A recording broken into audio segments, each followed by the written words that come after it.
नमस्कार दोस्तों अगर आपको गुजरात टाइटंस और चेन्नई सुपर किंग्स के बीच खेला गया आईपीएल का 29वां और सबसे रोमांचक महामुकाबला पसंद आया हो तो आप इस वीडियो को एक लाइक जरूर करें। इस वीडियो का लाइक टारगेट 400 लाइक्स का है, तो दोस्तों इस वीडियो को आप दिल से लाइक जरूर करें। दोस्तों आईपीएल 2022 के 29वें और एक और रोमांचक महामुकाबले में आईपीएल इतिहास की दो बड़ी टीमें एक दूसरे से भिड़ी। इस बार राशिद खान की गुजरात टाइटंस के सामने रविंद्र जडेजा की चेन्नई सुपर किंग्स की टीम खड़ी थी। इस रोंगटे खड़े कर देने वाले महामुकाबले में गुजरात के कप्तान राशिद खान ने टॉस जीता और पहले गेंदबाजी का फैसला लिया और चेन्नई को टीम को पहले बल्लेबाजी के लिए आमंत्रित किया। उसके बाद रनों की बारिश करने के इरादे से चेन्नई के दो दिग्गज ओपनर बल्लेबाज मैदान में उतरे। जी हां, और ऋतुराज गायकवाड़ और रॉबिन उथप्पा के कंधों पर इस महामुकाबले में चेन्नई की टीम को एक बढ़िया ओपनिंग शुरुआत देने की जिम्मेदारी थी।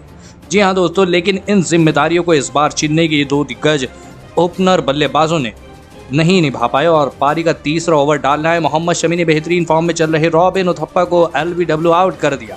रॉबिन उथप्पा 10 गेंदों में 3 रन बनाकर आउट हो गए। आपको बता दें कि रॉबिन उथप्पा का बड़ा विकेट गिरने के बाद अब बल्लेबाजी करने आए मोइन अली मैदान में उतरे, लेकिन मोइन अली को भी गुजरात के गेंदबाजों ने ज्यादा देर तक मैदान में टिकने नहीं दिया और पारी का छठा ओवर डालने आए अल्जारी जोसेफ ने मोइन अली को क्लीन बोल्ड कर दिया। मोइन अली 3 गेंदों में 1 रन बनाकर आउट हो गए। लगातार 2 बड़े खिलाड़ियों को गंवाने के बाद अब चेन्नई की टीम दबाव में थी। अब चेन्नई की टीम की तरफ से अंबाती रायडू ऋतुराज गायकवाड़ का साथ देने मैदान में उतरे और फिर यहां से अंबाती रायडू और ऋतुराज गायकवाड़ ने चेन्नई की डगमगाई पारी को संभाला। ऋतुराज गायकवाड़ और अंबाती रायडू की जोड़ी ने अपनी साझेदारी की शुरुआत धीमी करी, लेकिन एक बार सेट हो जाने के बाद दोनों ने गुजरात के गेंदबाजों पर चमके चौके छक्के लगाना शुरू कर दिया। दोस्तों खास करके इस मुकाबले में ऋतुराज गायकवाड़ अपने पुराने फॉर्म में दिखाई दिए। इस साल सभी मुकाबलों में ऋतुराज गायकवाड़ बहुत ही खराब फॉर्म में दिखे थे, लेकिन इस महामुकाबले में ऋतुराज गायकवाड़ ने बेहतरीन बल्लेबाजी करके दिखाई। इसी बीच ऋतुराज गायकवाड़ ने अपना अर्धशतक भी पूरा कर लिया। वहीं उनके साथ ही खिलाड़ी अंबाती रायडू भी उनका साथ बाखूबी निभा रहे थे, जिसके चलते अब चेन्नई की टीम इस मुकाबले में वापसी कर चुकी थी। ऋतुराज गायकवाड़ और अंबाती रायडू की इस जोड़ी ने लगभग पारी के 14वें ओवर तक बल्लेबाजी करी और अपनी टीम को 124 रनों तक पहुंचाया, लेकिन फिर पारी का 15वां ओवर डालने आए अल्जारी जोसेफ ने सेट हो चुके अंबाती रायडू को विजय शंकर के हाथों कैच आउट करा दिया। आपको बता दें कि अंबाती रायडू 31 गेंदों में 46 रन बनाकर आउट हो गए। अंबाती रायडू के आउट हो जाने के बाद अब मैदान पर शिवम दुबे बल्लेबाजी करने आए और फिर शिवम दुबे और ऋतुराज गायकवाड़ ने फिर से एक छोटी मगर महत्वपूर्ण साझेदारी बनाना शुरू कर दिया। लेकिन फिर पारी के 17वें ओवर में चेन्नई की टीम को एक बड़ा झटका लगा। पारी के 17वें ओवर डालने आए यश दयाल ने बेहतरीन फॉर्म में दिख रहे ऋतुराज गायकवाड़ को अभिनव मनोहर के हाथों कैच आउट करा दिया। आपको बता दें कि ऋतुराज गायकवाड़ 48 गेंदों में 73 रन बनाकर आउट हो गए। ऋतुराज गायकवाड़ एक गलत मौके पर आउट हो गए थे, जिसके चलते अब नए बल्लेबाज रविंद्र जडेजा के कंधों पर चेन्नई की टीम को एक बड़े लक्ष्य तक पहुंचाने की एक बड़ी जिम्मेदारी थी। और फिर अंत में शिवम दुबे और कप्तान रविंद्र जडेजा की इस जोड़ी ने गजब की बल्लेबाजी करके दिखाई, जिसमें रविंद्र जडेजा अपने बेहतरीन फॉर्म में दिखाई दिया और इसी के चलते चेन्नई की टीम ने 169 रनों का एक विशाल लक्ष्य गुजरात की टीम के आगे रखा। उसके बाद चेन्नई से मिले 170 रनों के विशाल लक्ष्य का पीछा करने गुजरात के दो दिग्गज ओपनर बल्लेबाज मैदान में उतरे। इस बार रिद्धिमान साहा और शुभमन गिल की जोड़ी गुजरात की पारी का आगाज करने मैदान में उतरी, लेकिन चेन्नई की घातक गेंदबाजी के आगे गुजरात की ओपनिंग जोड़ी ज्यादा देर तक नहीं टिक पाई और पारी के पहले ही ओवर में गेंदबाजी डालना है मुकेश चौधरी ने बेहतरीन फॉर्म में चल रहे शुभमन गिल को रॉबिन उथप्पा के हाथों कैच आउट करा दिया। शुभमन गिल बिना खाता खोले ही आउट हो गए, तो वहीं उनके तुरंत ही बाद बल्लेबाजी करना है विजय शंकर को भी महेश तीक्षाना ने महेंद्र सिंह धोनी के हाथों कैच आउट करा दिया। विजय शंकर भी बिना खाता खोले ही आउट हो गए। लगातार 2 बड़े खिलाड़ियों के आउट होने के बाद अब गुजरात की टीम बड़े दबाव में थी। अब मैदान पर अभिनव मनोहर बल्लेबाजी करने मैदान में आए, लेकिन फिर अभिनव मनोहर को भी महेश तीक्षाना ने मोइन अली के हाथों कैच आउट करा दिया। जी हां दोस्तों, और गुजरात की टीम को पूरी तरह बैकफुट पर धकेल दिया। अभिनव मनोहर 12 गेंदों में 12 रन बनाकर आउट हो गए। लगातार 3 विकेट गिरने के बाद अब चेन्नई की गेंदबाजी गुजरात की बल्लेबाजी पर हावी होती दिखाई दे रही थी।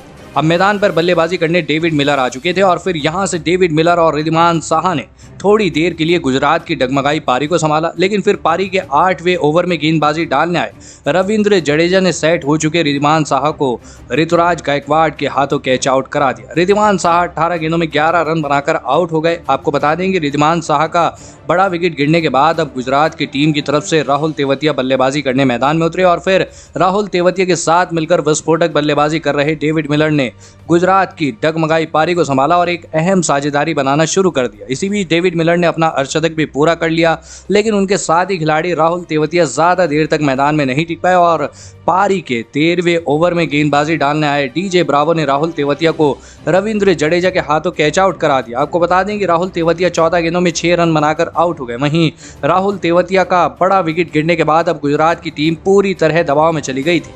अब गुजरात की टीम की तरफ से राशिद खान बल्लेबाजी करने मैदान में उतरे और अब गुजरात की टीम को आखिरी 5 ओवरों में 62 रनों की आवश्यकता थी और गुजरात की आखिरी उम्मीद यानी डेविड मिलर अभी भी मैदान में बल्लेबाजी कर रहे थे। डेविड मिलर खतरनाक फॉर्म में दिखाई दे रहे थे और फिर डेविड मिलर ने राशिद खान के साथ मिलकर इस पारी के 16वें ओवर में 10 रन निकाल लिए, जिसके चलते अब गुजरात की टीम को जीत के लिए 24 गेंदों में 52 रनों की आवश्यकता थी। लेकिन पारी का 17वां ओवर डालने आए ड्वेन ब्रावो ने अपने इस ओवर में केवल 4 रन दिए, जिसके चलते अब गुजरात की टीम को जीत के लिए आखिरी 3 ओवरों में 48 रनों की आवश्यकता थी। एक समय पर ऐसा लग रहा था कि गुजरात की टीम ये मुकाबला आसानी से हार जाएगी और चेन्नई की खतरनाक गेंदबाज राशिद खान और डेविड मिलर की इस जोड़ी को धूल चटा देंगे, लेकिन दोस्तों हुआ इसके उल्टा ही। और पारी का 18वां ओवर डालने आए क्रिस जॉर्डन की इस ओवर में राशिद खान ने विस्फोटक बल्लेबाजी करते हुए महेंद्र सिंह धोनी के पूरे प्लान की धज्जियां उड़ा दी और इस 18वें ओवर में 25 रन निकाल लिए, जिसके चलते अब गुजरात की टीम को जीत के लिए आखिरी 2 ओवरों में 23 रनों की आवश्यकता थी। राशिद खान की खतरनाक बल्लेबाजी ने इस मुकाबले को बहुत ही ज़्यादा रोमांचक बना दिया था। लेकिन अब इस पारी का 19वां ओवर और सबसे निर्णायक ओवर डालने आए चेन्नई के डेथ ओवर स्पेशलिस्ट माने जाने वाले ड्वेन ब्रावो, जिन्होंने इस ओवर में 10 रन तो दिए, लेकिन इस ओवर की 5वीं गेंद पर ब्रावो ने खतरनाक बल्लेबाजी कर रहे राशिद खान को मोइन अली के हाथों कैच आउट करा दी। राशिद खान 21 गेंदों में 40 रनों की धमाकेदार पारी खेलकर आउट हो गए, तो वहीं उसकी अगली ही गेंद पर नए बल्लेबाज अल्जारी जोसेफ को भी ब्रावो ने बिना खाता खोले ही क्रिस जॉर्डन के हाथों कैच आउट करा दिया। अब ये मुकाबला रोमांच की हर एक सीमा पार कर चुका था। अब गुजरात की टीम को आखिरी 6 गेंदों में 13 रनों की आवश्यकता थी। अब इस आखिरी ओवर में धोनी ने रविंद्र जडेजा को हटाकर खुद इस आखिरी ओवर में कप्तानी का बोझ अपने कंधों पर लिया था।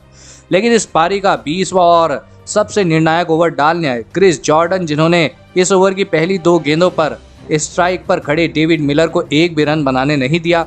लेकिन डेविड मिलर ने इस ओवर की 3री गेंद पर एक बेहतरीन छक्का लगाया, जिसके चलते अब गुजरात की टीम को जीत के लिए 3 गेंदों में 7 रनों की आवश्यकता थी।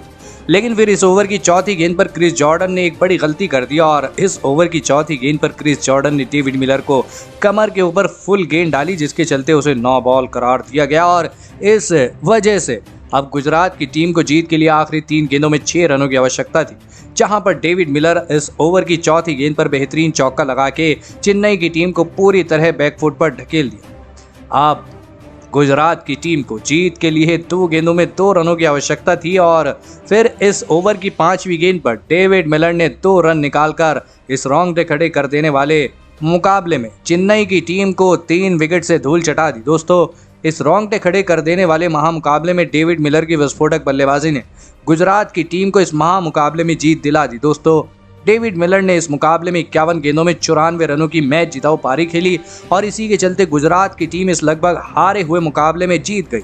तो दोस्तों, आप डेविड मिलर की धमाकेदार और विस्फोटक बल्लेबाजी के लिए उन्हें 10 में से कितने अंक देना चाहेंगे?